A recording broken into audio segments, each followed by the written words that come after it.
I am excited to have been able to get my hands on a Sony Vaio Slimtop because I've been on the lookout for one of these for a few years now. This ended up being a great example to showcase it, but also a good example of how something like this can seem fine on the surface, but have a few issues hiding underneath. I wanted to take a closer look at the computer itself originally, and not my process of refurbishing it, but it took a few twists and ended up being a longer process than I thought. So before we look at the computer itself, let's take a look at what it took to get it back up and fully functional again, and head back to right after I first picked this system up.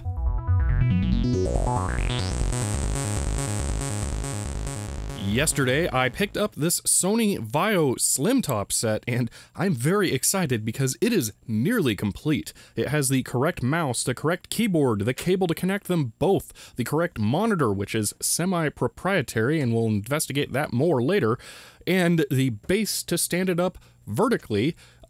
Just about the only things that are missing are the palm rest for the keyboard, which also doubles as a cover, and I'm now going to have a running eBay search for one of those, and two of the feet on the computer are missing as well. But other than that, everything is here to make it work. So let's go ahead and fire it up. All right, now this is just going to be a quick put together because I need to determine some things for what all I need to do with this system. So I'll go over all of the stuff about this computer in a little bit. Right now, we just need to take a look at this and determine what all we need to do to it, because there are a few things that could use a little work on this system, and I just want to start making a list of them. The keyboard has seemingly had some stuff spilled into it, so that's cool. Have to take a look at that. The display is a bit yellowed. I don't know exactly what that's going to be. The backlight does not seem particularly even here. I can see some hot spots along there, so that might be failing. Could also just be that the plastic layers and the display are yellowing due to age. The mouse is not tremendously consistent. Oh, those are so dirty. This is really exciting to see that background. Register your Vaio. The username is valued Sony customer. It still has the Vaio menus and pre-installed software. This is like a time capsule. There's nothing in here that's been changed. Why is there all real drivers installed? This doesn't have an all real card in it, does it? Sony, excellent. Vortex AU 8810. So this has a Vortex, really? I thought they shipped with a Yamaha. So this is a an L600 series, but it's an L630. Maybe it's just the L600 that had the Yamaha chip. So I'm really excited. This thing is like perfect software-wise. I don't think that there is anything configured. Let me check like my documents, see if there's even any documents in here. The My Documents folder is empty? Wow. Okay, so I was advised that this thing needs to be backed up because none of this software is available, and it looks like this might be one of the best examples of this computer that you could possibly have to do that with. So yeah, I'm going to be doing that. Now, we also saw when this thing started up that it didn't have any BIOS settings, so the CR2032 battery in there has probably gone bad and will need to be replaced. So we really need to open this thing up, replace that battery, pull out the hard drive, image it, copy everything off of it so that we save all of this. Like even little things like this wallpaper. Is that backed up anywhere? I don't know. I did actually look. This is an active desktop, so I'm gonna have to figure out where the wallpaper is stored for real. But yeah, we have some things that we need to do preservation-wise with this system before we even consider working on anything else. So let's get this thing opened up and take a look at what's going on in there. Now, before I even bought this, I tried to do some research on it.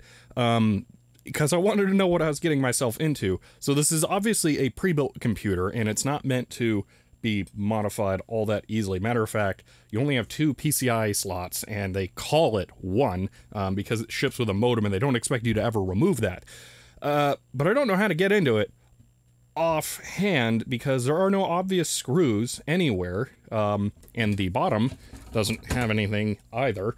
So I'm thinking I'm actually going to refer to the manual for this one because I'm seeing some plastic pulls here, and pulling on those and doing stuff doesn't change anything.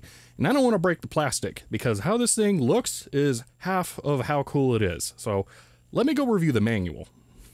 Okay, after looking through the 1,000-page manual, I found a good example on how to do this. It looks like you push down the tabs and then push the lid forward and lift it up. So let's go ahead and give this a shot.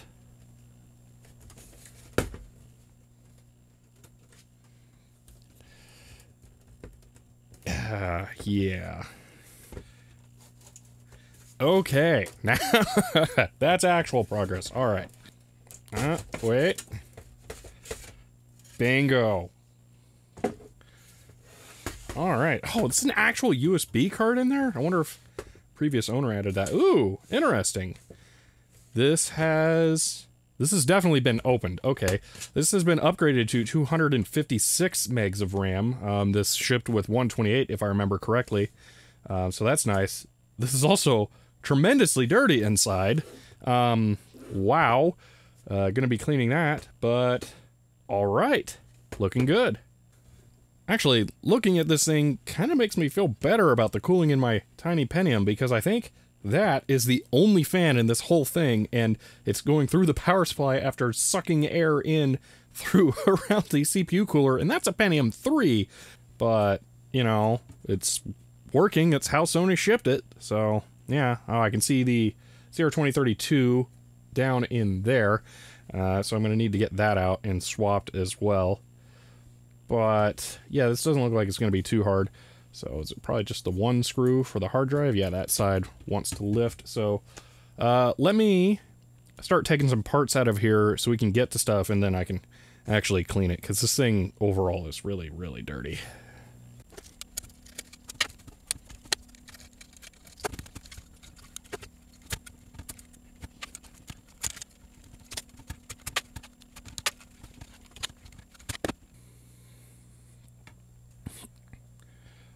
All right, there we are. Everything is off for the most part.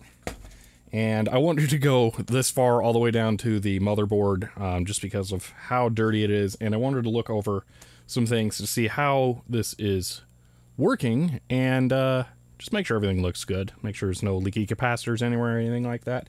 So far, it's looking really good. So I don't think that's going to be an issue. Now I'm going to go work on cleaning everything else out here because this is super dusty and dirty and just, yeah.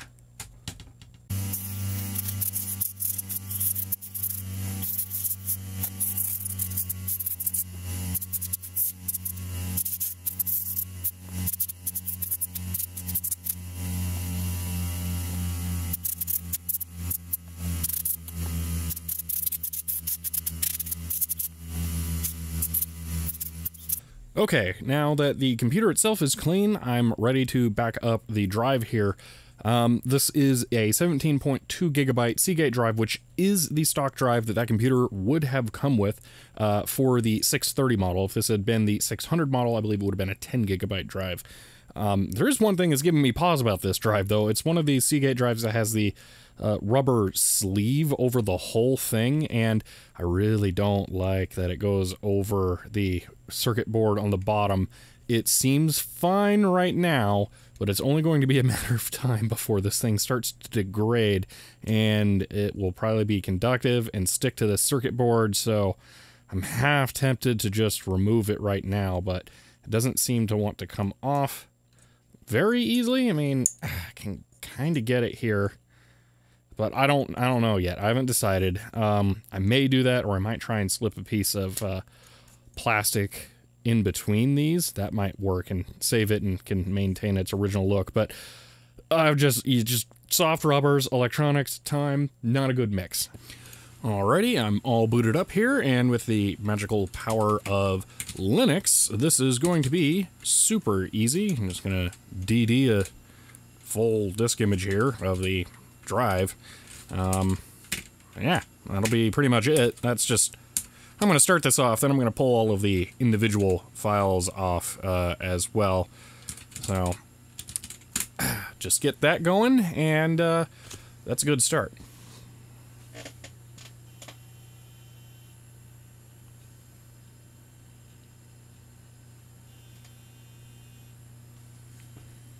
It's making some noises that are making me happy, yeah, that I wanted to do this.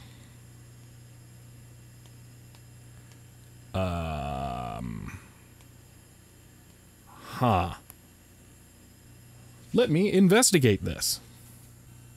Alright, so the files on the drive are showing up, so I'm gonna copy those off just in case there is something wrong with the drive, but yeah, it didn't seem to like doing a full disk image, so hopefully there's nothing wrong with it, but this'll at least give me an idea. It's not doing well. Yeah. Cool. I think it retried it like 5 times, but I'm gonna do it one more time.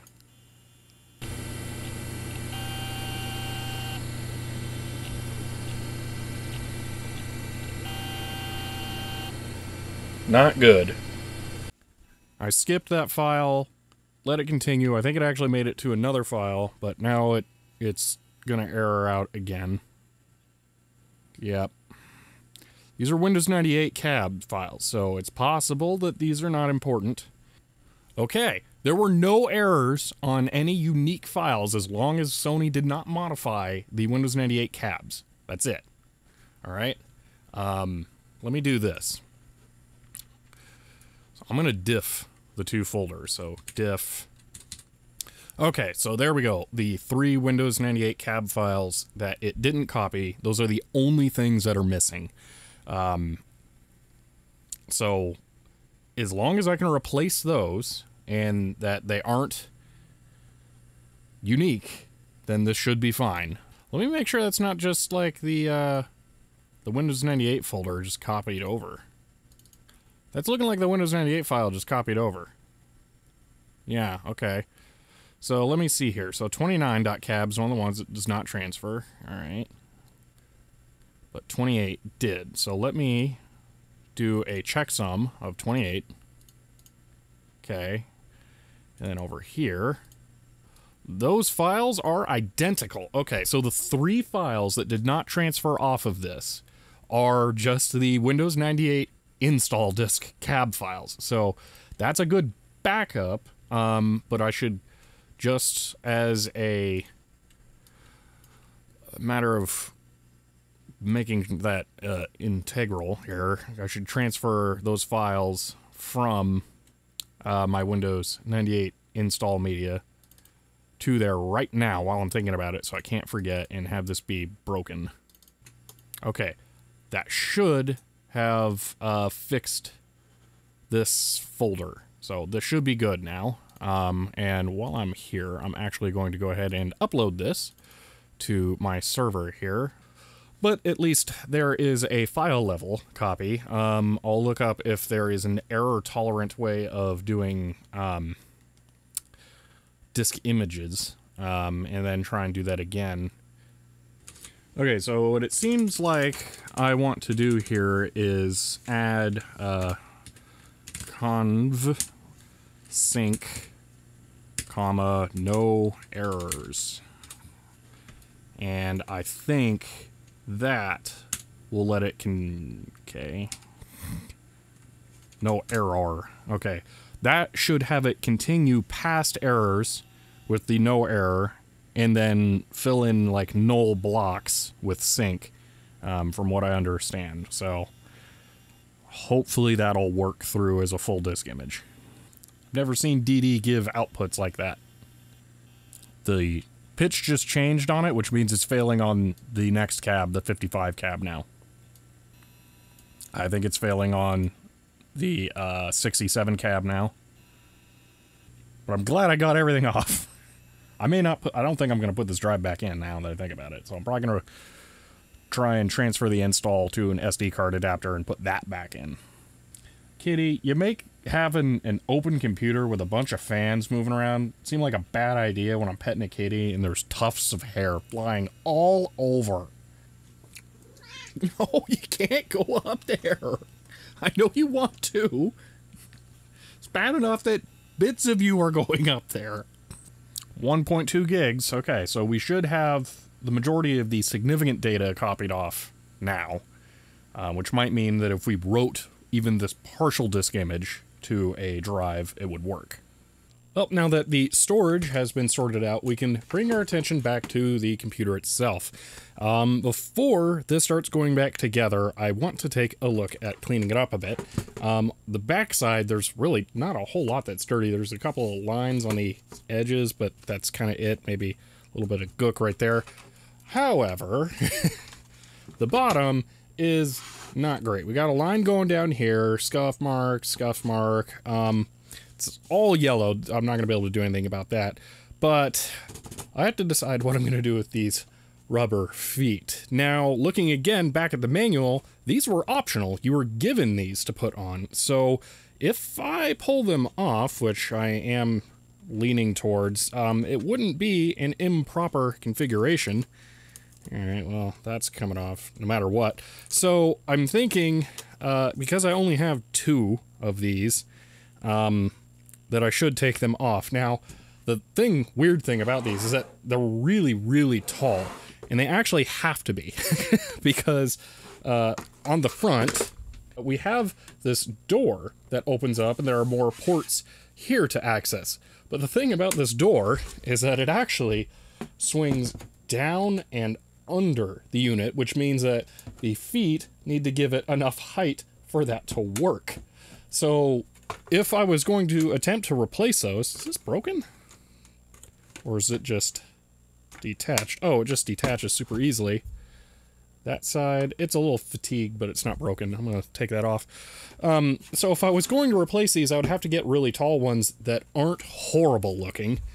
And what's nice about these is that they sort of color match the blue accent. So I probably won't have an easy time trying to source any that are like those. So I do think pulling them off, setting them aside with the hard drive, I guess, is probably going to be the best move. So since I have the upright base, I'm always going to use that because that's the coolest configuration. So I don't really need the feet on there.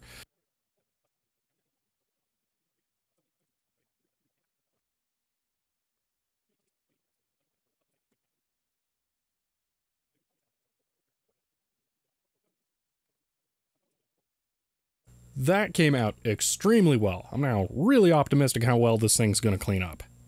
Okay, we can move on to putting the parts back in there, but I'm going to be putting that on a piece of foam now that it doesn't have feet. There is one other thing I would like to double check here. I'd tried to put in a PCMCIA card before I cleaned this, and it was a bit scratchy. Oh, that feels good now. Oh, no, that's totally fixed. Yeah, okay. I just wanted to make sure that I didn't need to clean that more. So that's good. We can go ahead and continue with the assembly in that case. First thing, so while I have easy access to it, let's put in the new CR2032. Man, these new packages for these things suck.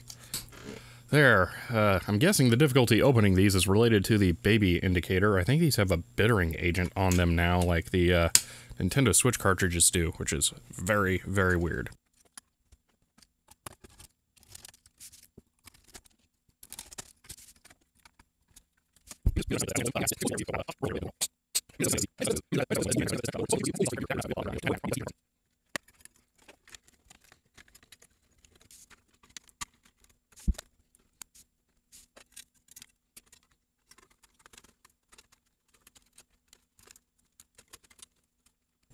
And that's that, all reassembled. Now on to the top. Now for the top and front piece here, which I guess is also the sides, this has the internal metal frame that I could unbolt. It's got screws in the sides there, but I don't think I'm going to. I don't really need to. Yeah, this is really just plastic and a couple of stickers, and unfortunately these are in really bad shape. I looked, there is a reproduction Pentium 3 sticker from Poland. It's not in tremendous condition. A reproduction Windows 98 sticker is a little bit easier to do because it's flat. This has a metal texture to it. You can kind of see it sheen there. Now I do actually have one of these. It's inside the 1 gigahertz Tualatin box I have for my Pentium 3 base Windows 98 PC, but I don't really want to put it on this. So I'm going to leave it on that one on there for now.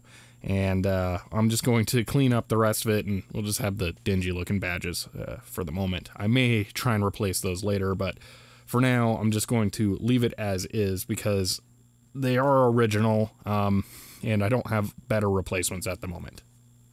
But now I need to get this whole thing clean, and this is gonna take a while because there is a lot of gook and some really deep scuffs, and saw some red marks. I don't know what on earth that is, so yeah, gonna be doing a fair bit of cleaning on this one.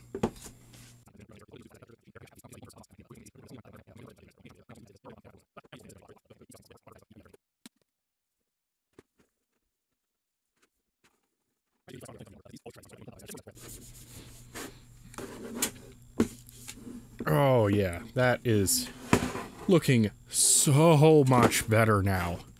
Just go get that front plate done, and then we can reassemble this.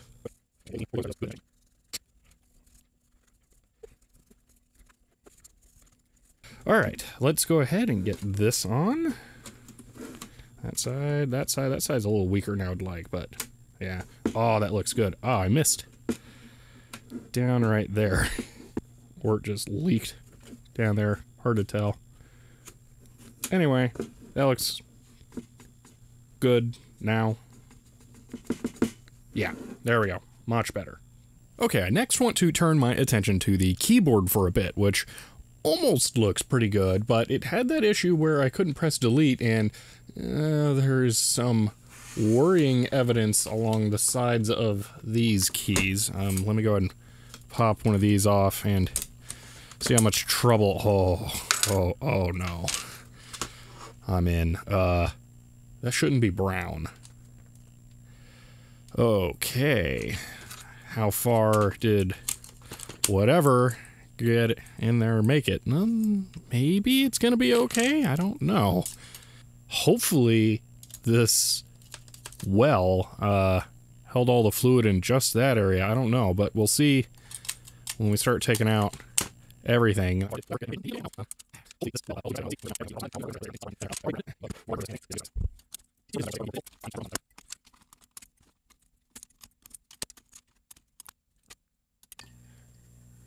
Alrighty. Sometimes I just stop there, but this one needs a full teardown, so this is going to continue on.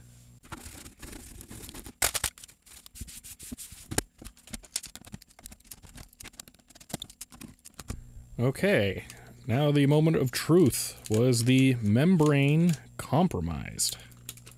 So I can see on this edge a little bit of fogginess. That trace is slightly dark, but overall it all seems fine. Okay, this is just a piece of plastic with some paint, which means I could go wash this. And that helped out a lot. No more coffee or soda or whatever that was. I didn't do everything though, because I wanted to do a couple final little touch-ups here. And this is the better tool to do that with. So just go and get a couple of these final little scuffs and dirty marks.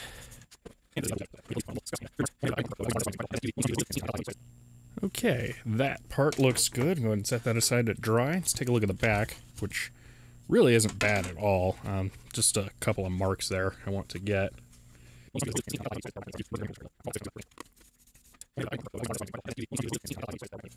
There we go. Far fewer nicks and scratches. Okay, I've got my drying tray and my rinsed out and cleaned keys. Now let's get to wiping and drying these.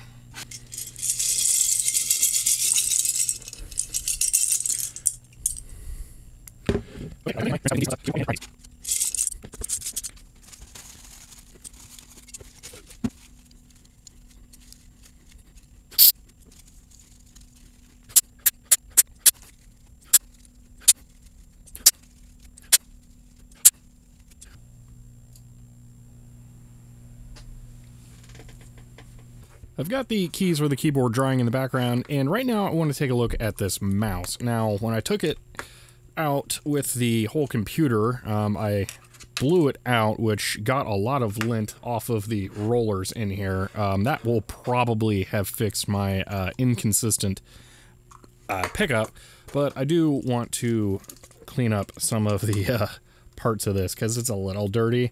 And then there is the very unfortunate circumstance that is the scroll wheel, which is just absolutely trashed.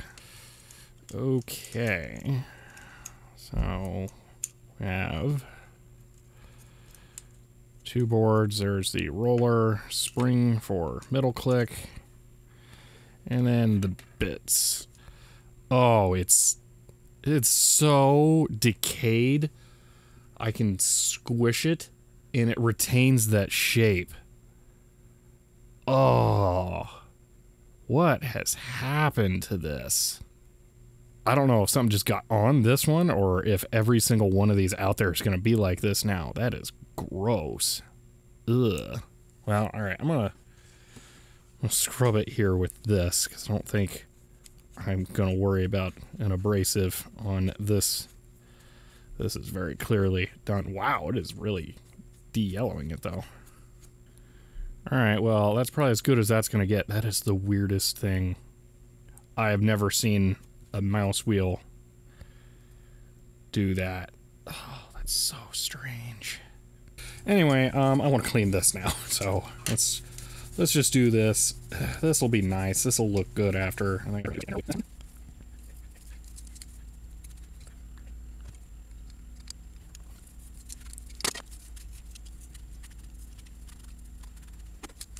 Oh, that is looking way, way better. Maybe a little bit up in that corner. Shows up more on camera than in person here.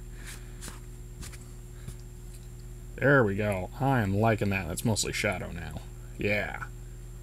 I think I can put that back together. It's not a whole lot to a mouse.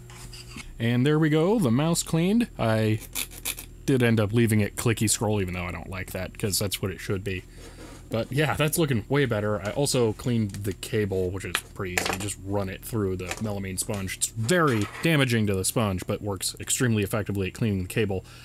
Now, it's a shame about that mouse wheel, because it looks terrible, and there's not a whole lot I can do to replace it. This mouse is bespoke to the computer with the purple accent and the extremely short cable. There is another Sony Vaio mouse from this era that looks very similar to this one that has a darker scroll wheel. If it is just a unique problem to this one, I might be able to get one of those and swap over the wheel, but I don't know because I don't have one. So I might try getting one of those in the future, but for now, that's good enough. It's just very unfortunate. Checking in on the keyboard keys, they all seem fully dry, so I can begin the assembly on that.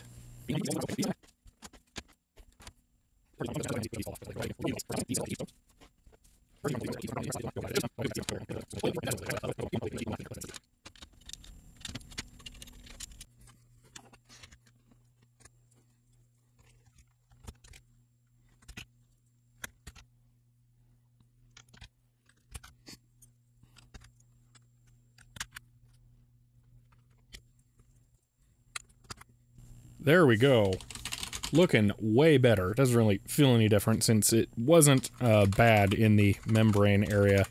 But yeah, that is looking fantastic now. Now I'm a little extra disappointed I don't have the palm rest cover. That would be really sweet.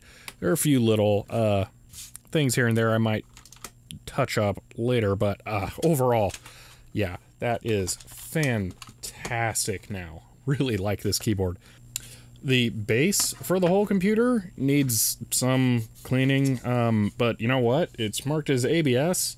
It's just a hunk of plastic. I'm just gonna go chuck this in with some dishes. Have it be cleaned by a machine. Okay, it has now been over a day since I cleaned the top, so it should be fully dry and safe to put on here. And I'm looking forward to seeing what this looks like now. That is looking so much better. There are a few things I'm going to touch up here and there. Like I said, the melamine sponge is not a cleaning wipe, it's an abrasive, so I wanted to go back over this with a cleaning wipe after I was done and make it look good. Now, it is a shame I did have to remove the 2 feet that I had since I was missing 2 of them, and they are kind of unique to this system, but it does look a lot better without those 2 feet on it poking out when it's put vertically like this. And an interesting thing I noticed here, when you have the computer positioned vertically, the Vaio logo here is parallel to the tabletop, but on the top, it is not. It's perpendicular. However, if you put it down, then the top side one becomes readable to the user, and obviously the bottom side isn't. So they accommodated to show the Vaio logo from both angles, which you would definitely know is a Sony thing to pay attention to if you've ever tweaked the PlayStation logo on your PS2 or PS3. Alright, now the final piece, the monitor. I've been holding off on this for a handful of reasons, because I think it's going to be the most difficult thing to clean here. So first off, the monitor is kind of crazy. It has this dual hinge display stand that is permanently attached to the monitor, which means that it can do all sorts of different positions. It is super cool. And one thing I've learned when it comes to hinges and old plastic is that they tend to break. And I don't want to disassemble this and have something go wrong while I'm working on it and crack the plastic. I can see that this is yellowed slightly, so it's starting to age and likely fatigue. So I don't want to go too crazy on this, but this has a lot of scuffs that need to be cleaned off. Additionally, these speaker grills are metal. I can tell this one is starting to lift slightly down here. So these are painted, which means that if I try and use the melamine sponge on those, well, 2 things will happen. It'll remove the paint, but it also will kind of squeegee out the water and get it inside the speaker grills, and that's obviously not good. Then this is painted, as evidenced by this nick in the paint here. It would be nice to try and color match this and paint it later. Should be very easy, because this is not glossy or metallic in any way, which is part of why this thing is so awesome. So there's just a flat, like, lilac color should be able to do this. So maybe someday, but not right now. So yeah, overall, really not thrilled about the monitor, but let's get at it and see what happens.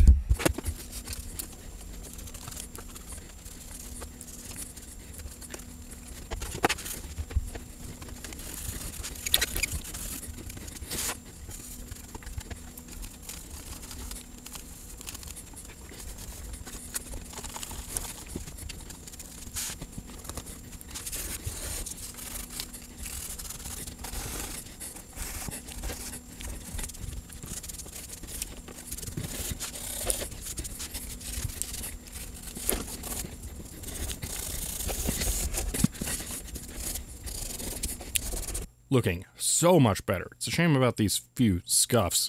It was so dirty before, I don't remember if they were on there or if maybe the cable got under the display and it scuffed those on. I'm not sure. Probably not the cable, considering there are some sharper, deeper ones in there, but most of those probably won't be noticeable when the display's on. Lastly, I'm going to put some felt feet on top of these rubber ones because they're worn flat or compressed flat. I'm not sure which it is, but that will allow this to actually sit above the work surface rather than scraping the bottom against it and ruining that label. That's way nicer. The rubber's good if you don't need it to move. I mean, obviously moving's not ideal, but how often do you really have that be an issue? All right, continuing on, let's give the computer its final cleaning.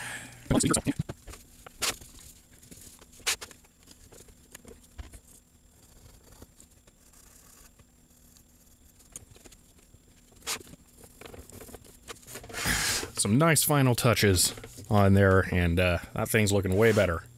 Now, the keyboard.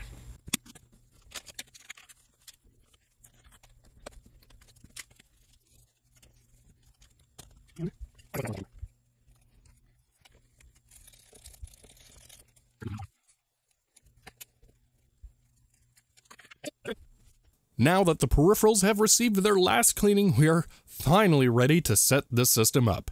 However, it was only to find that it wouldn't boot. I had put an SD to IDE adapter in here because that's my preferred way to replace a hard drive, but it wouldn't show up as a drive. I have encountered this a few times before, so I wasn't too surprised by this, but it did mean I had to pull the computer apart again and ended up putting in an 80GB Seagate Barracuda.